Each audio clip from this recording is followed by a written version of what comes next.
आरोग्यं धनसंपदा. आरोग्यम धनसंपदा या स्पेशल प्रोग्राममध्ये आपल्यासोबत आहेत homeopathic physician doctor Kishor Pathak sir. Hello, नमस्कार सर.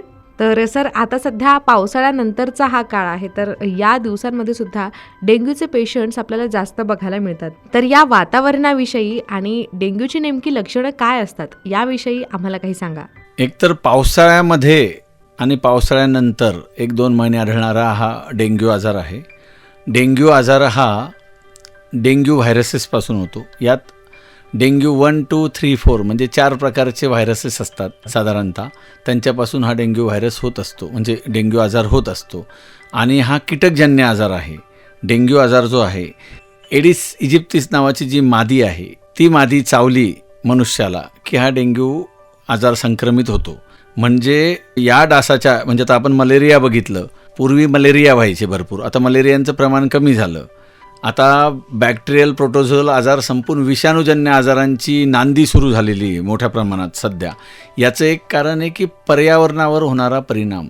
ग्लोबल वॉर्मिंगमुळे घटक्यात एखाद्या भागात खूप अतिवर्षा, एखाद्या भागामध्ये आवर्षण, एखाद्या भागात भूकंप, असे प्रकार चालू आहेत. त्यात आपल्याकडचं वनक्षेत्र कमी झालं आहे. वनक्षेत्र कमी झालं, लोकांना शुद्ध ऑक्सिजन मिळेना, माणसांची प्रतिकारक क्षमता कमी झाली आणि कुठलेही विषाणूजन्य असो अथवा बॅक्टेरियल जीवाणूजन्य आजार असो, हे होण्याचं कारण प्रतिकारक क्षमता कमी होणे. म्हणजे प्रत्येकाला डेंग्यू झाला आणि तो सिरियस झाला असं कधीच होत नाही. 4 रुग्णांमधला एखादा पेशंट जो आहे त्याला ॲडमिशनची किंवा अशी आवश्यकता पडू शकते. बाकीचे 3 रुग्ण आपोआप बरे होत असतात त्यामध्ये. तर डेंग्यू हा आजार मुख्यत्वे एडिस इजिप्तिसी डासाची मादी चावल्यामुळे होतो, डेंग्यू व्हायरसमुळे होतो. त्या व्हायरसचे 4 प्रकार असतात. म्हणजे 4 प्रकारातल्या कुठल्याही व्हायरसच्या 1, 2, 3, 4 पैकी होऊ शकतो. पण सामान्यतः आपल्याकडे डेंग्यू 1 जे आहे त्याच्यामुळेच हा डेंग्यू होत असतो. बरं, याची लक्षणं जे आपण विचारलात, तर आता हे बघा, ह्या डेंग्यू फिवरला बोन ब्रेक फिवरसुद्धा म्हणतात. या तापाला बोन ब्रेक फिवरसुद्धा असं म्हटलं जातं, कारण हा ताप याच्यामध्ये पूर्ण अंग आणि हाडं दुखतात खूप. तर अनेक वर्ष जे डॉक्टर मंडळी प्रॅक्टिस करते त्यांच्यासाठी हे डेंग्यू ओळखणं फार काही अवघड नसतं. डेंग्यूचा ताप ओळखणं, डेंग्यू चिकनगुन्या हे अवघड नसतं. सगळ्यात महत्त्वाची गोष्ट म्हणजे तापासारखा पहिले ताप येतो, पण तो ताप हायग्रेड फिवर असतो. या तापामध्ये शरीराचं तापमान हे 102 डिग्री फॅरनहाईटच्या वरच असतं. आणि हा ताप सहसा गोळ्या देऊनही सहसा लवकर रिस्पॉन्ड करत नाही गोळ्यांना, म्हणजे प्रतिसाद देत नाही गोळ्यांना. त्यामुळे हा ताप 2 ते 3 दिवसापुरता सतत राहतो, तुम्ही गोळ्या जरी घेतल्या तरी. नंतर याच्याबरोबर बाकीचे जे कॉमन लक्षणं असतात इतर विषाणूजन्य आजारांसारखे, ते याच्यामध्ये असतात. साधारणतः मळमळ होणे, उलट्या होणं, सुरुवातीचे लक्षणं सांगतो मी. कारण आता ह्या डास मादी चावल्यानंतर 1 ते 7 दिवस इन्क्युबेशन पिरियड म्हणतात. याच्यानंतर म्हणजे 5 ते 6 दिवसानंतर हळूहळू लक्षणं सुरू होतात या आजाराचे. मग रुग्णाला पहिली सगळ्यात महत्त्वाची गोष्ट ताप येणे. हा ताप बऱ्यापैकी ताप असतो, हा जात नाही, गोळ्यांनाही लवकर रिस्पॉन्ड करत नाही. मळमळ, उलटी होते. पहिल्या 3-4 दिवसांमध्ये काही लक्षणं बाकीचे नसतात, परंतु नंतर मात्र जे लक्षणं येतात त्यामध्ये हाडं खूप दुखणे, डोकं दुखणं, प्रचंड डोकेदुखी हे डेंग्यूचं एक लक्षण आहे. डोळे आणि डोकं दुखणं हे डेंग्यूमधलं अगदी सरप्लस लक्षण आहे त्याच्यामधलं, की त्याच्यामध्ये डेंग्यूमध्ये डोळे आणि डोकं दुखतंच. नंतर हाडं दुखतात, उलटी मळमळ होते पेशंटला, ताप उतरत नाही, ही प्रमुख लक्षणं आहे त्याची. तर डेंग्यूची लक्षणं कळली ना, जर ही लक्षणं दिसत असतील तर लगेच डॉक्टरांचा योग्य सल्ला घेणं खूप महत्त्वाचं आहे. तर डॉक्टरांकडे नक्की जा. तर सर, मला पुढचा प्रश्न हा विचारायचा आहे की आता आपण मच्छर म्हटलं की घराच्या आसपास जर घाण पाणी साचत असेल तर त्यामुळे ही मच्छरं होऊ शकतात. पण डेंग्यूच्या मच्छरांबद्दल मी ऐकलंय की ही मच्छरं गोड्या पाण्यावर सुद्धा आपली अंडी घालतात. अगदी खरं आहे. डासांच्या, आता तुम्हाला मी सांगतो की डासांचं प्रमाण कधी वाढतंय कीटकांचं, आपण व्हेक्टर बॉर्न म्हणजे कीटकजन्य आजार म्हणतो. ज्यावेळी आपल्या आसपास, आपण सुरुवातीलाच सांगितलं की डबके आहे, तलावाच्या काठी राहणारे लोक आहेत, तर याच्यामध्ये जेव्हा ह्या डासांची प्रचंड उत्पत्ती होते, डास अंडी देतात, आळ्या निघतात आणि मग डासांचं प्रमाण होतं मोठ्या प्रमाणात, तेव्हा हे आजार व्हायला सुरुवात होते डेंग्यूचे. तर गोड्या पाण्यामध्ये ह्या एडिस इजिप्तिसची मादी जी आहे हिच्यामुळेच डेंग्यू पण आणि चिकनगुन्यासुद्धा या डासामुळेच होतो. या डासाची मादी जी आहे तीच चावते आणि ती चिकनगुन्याचा विषाणू संक्रमित करते लोकांकडे. म्हणजे डेंग्यू सुद्धा आणि हे सुद्धा एडिस इजिप्तिस करते. एडिस इजिप्तिस ही मादी जी आहे हिची अंडी ही गोड्या पाण्यात घालते आता आपण जे खराब पाणी म्हणतो, डबके, नाले वगैरे, याच्यामध्ये नाही, पण तुमचे गोड्या पाण्याचे जे साठे आहे, चांगला तलाव, शुद्ध पाण्याचे छोटे जे तुमच्या आसपास जर हे असतील शेततळे, आपण घरामध्ये जर उघडे आहोत ठेवलेत, तर त्याच्यामध्ये 100% ह्या माद्यात येतात, अंडे देणार आणि त्याच्यातून हा रोग संक्रमित होणार. मला फक्त एक सांगावं वाटतं डेंग्यूबद्दल की डेंग्यू म्हणजे आता बाबा खूपच सिरियस, तर तसं घाबरण्याचं कारण नसतं. तर सर, डेंग्यू हा प्राणघातक केव्हा ठरू शकतो? तर आता डेंग्यू हा नेहमी प्राणघातक नसतो. 20 रुग्णांमध्ये एखाद दुसरा रुग्ण जो आहे त्याच्या जीवाला धोका उत्पन्न होऊ शकतो जर हा आजार ढकलला तर. आता याच्यामध्ये सोप्या गोष्टी असतात, त्या जर पाळल्या व्यवस्थित तर हे होऊ शकतात. आता डेंग्यूचे 2 प्रकार असतात, एक डेंग्यू ताप आणि एक डेंग्यू हिमोरेजिक फिवर म्हणून नावाचा प्रकार असतो, ज्यामध्ये रक्तस्राव होत असतो. आता आपल्याला जे सामान्यपणे डेंग्यूचे रुग्ण दिसतात त्याच्यामध्ये उलटी मळमळ आहे. डेंग्यूचं अजून एक चांगलं लक्षण म्हणजे 4-5व्या दिवशी अंगावर पुरळ येते आणि उलट्या सुरू होतात रुग्णाला. आता उलट्या म्हटलं की रुग्ण घाबरतात आणि लगेच हॉस्पिटलला जावं वाटतं आपल्याला. पण आपण आहार, व्यवस्थित पाणी आणि काही जर उपचार केले आणि घाबरलो नाही तर डेंग्यूवर, आता आम्ही सुद्धा उपचार जेव्हा करतो डेंग्यूवर, तेव्हा सगळ्याच रुग्णांना ॲडमिट करायची गरज पडत नाही किंवा सगळ्यांनाच तुम्हाला ब्लड द्यावं लागत नाही किंवा प्लेटलेट्स द्यावं लागत नाही. पण या आजाराबद्दल खूप मोठी भीती आपल्याकडे, फोबिया झालेला आहे. त्यामुळे थोडं काही झालं, थंडी ताप आला रुग्णांना की रुग्ण म्हणतात आम्ही डेंग्यूची तपासणी करतो, आम्ही CBC करतो, आमच्या रक्तपेशी कमी झाल्या का.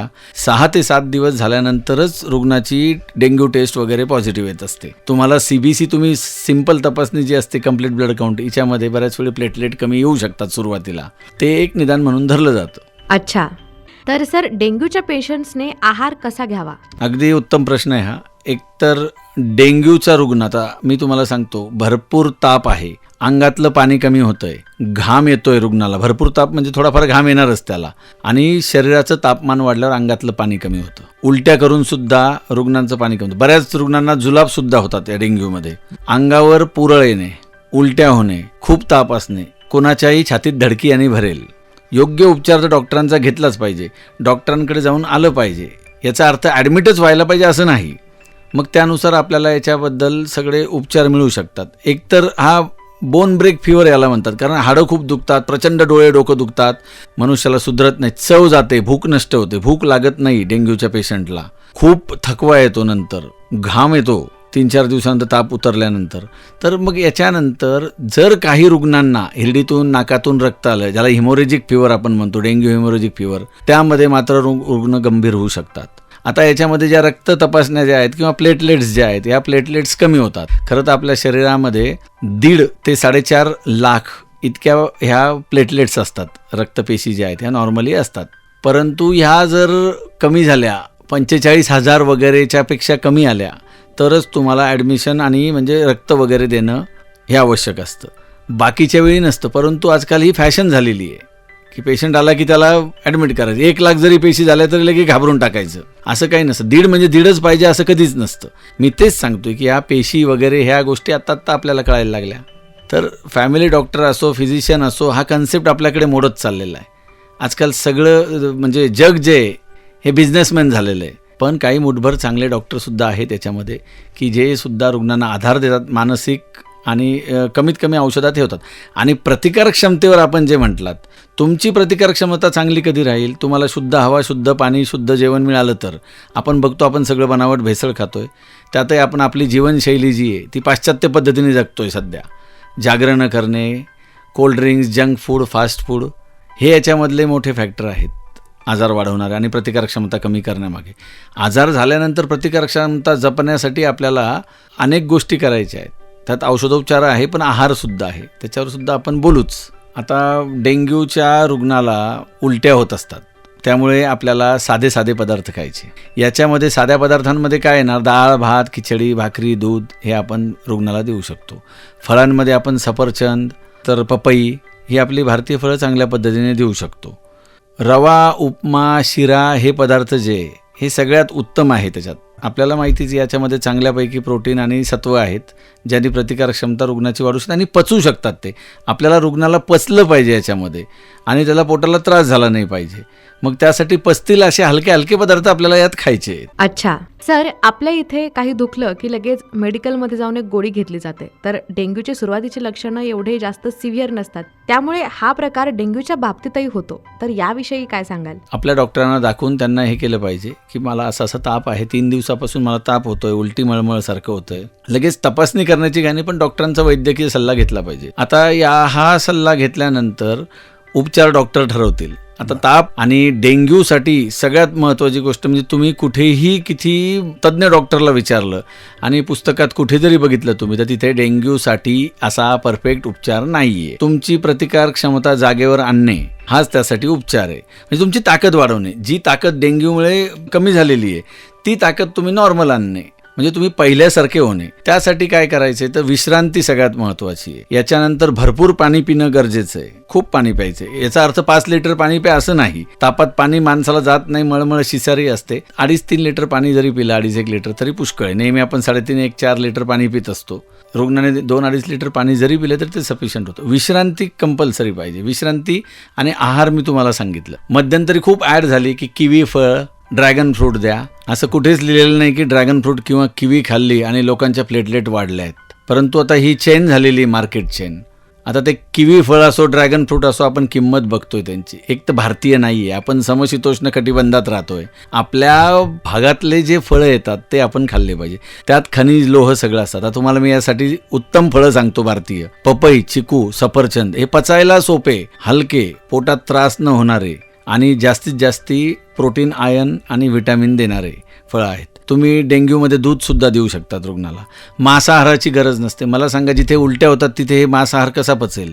परंतु आपल्याकडे एक चुकीची प्रथा सुरू झाली कोरोनापासून, की कोरोनामध्ये सुद्धा अनेक डॉक्टर लोक सांगायचे की तुम्ही अंडे आणि मांस मच्छी खा. तर हे चुकीचं आहे. ड्रायफ्रूट तुम्ही रिकमेंड करू शकतात यासाठी. आपल्याकडे काजू, बदाम, अक्रोड वगैरे जेवढे आहेत ड्रायफ्रूट ते आपण सांगायला पाहिजे. त्यात हाय कंटेंट आणि ते ॲब्सॉर्बेबल आहे, पचू शकतं. मांसाहारासाठी आपले दात, नखं त्यासाठी बनले नाही. खावं, खाण्याबद्दल आमचं म्हणणं नाही. पण या आजारामध्ये जिथे प्लेटलेट कमी झालेले असतात, पोटामध्ये रक्त, आतड्यांमध्ये रक्तस्राव होऊ शकतो. बऱ्याच रुग्णांना नाकातून रक्त येतं, हिरड्यातून रक्त येतं, लघवीतून रक्त येतं, जी नंतरची डेंग्यूची स्टेज जी असते त्याच्यामध्ये. अशा स्टेजमध्ये जर आपलं साधं अन्न पचत नाही, तिथे तुम्हाला फक्त इंजेक्शन आणि सलाईनच द्यावे लागतात. अशा वेळी तुम्हाला मांसाहार कसा पचेल? साध्या रुग्णांना सुद्धा मांसाहार किंवा अंडी वगैरे हे पचू शकत नाही. त्यामुळे मांसाहार वगैरे हा भाग दूर ठेवावा. डेंग्यू आणि तत्सम विषाणूजन्य आजारांमध्ये हे कधीच नाही. आणि भारतीय फळं जे आहेत ते आहे. आता हे भारतीय फळं आपली पपई आहे, चिकू आहे, सफरचंद आहे, संत्री, मोसंबी आहे, लिंबू आहे, व्हिटॅमिन सी आपल्याला माहितीच आहे, B12 आहे सफरचंदामध्ये वगैरे. इतकी उत्तम फळं आहे. पपईच्या पानांचा रस, पपईच्या म्हणजे फळं हे खाऊन सुद्धा रुग्णाची प्रतिकार क्षमता वाढते. प्लेटलेट वाढतायत असं नाही, त्याची प्रतिकार क्षमता, ताकद वाढते. आणि तुमची एकदा ताकद चांगली झाली की तुमच्या शरीरामध्ये, बोन मॅरोमध्ये रक्तपिशी वाढणारच आहे. पण त्यासाठी तुम्ही आहार घेण्याचं गरज आहे. तर फळांमुळे काही प्लेटलेट वाढत नसतात, प्रतिकार क्षमता मात्र रुग्णांची चांगल्या पद्धतीने वाढत असते. अच्छा, थँक्यू सो मच सर. आज वेळातून वेळ काढून तुम्ही आम्हाला डेंग्यू या आजाराविषयी खूप महत्त्वाची माहिती सांगितली.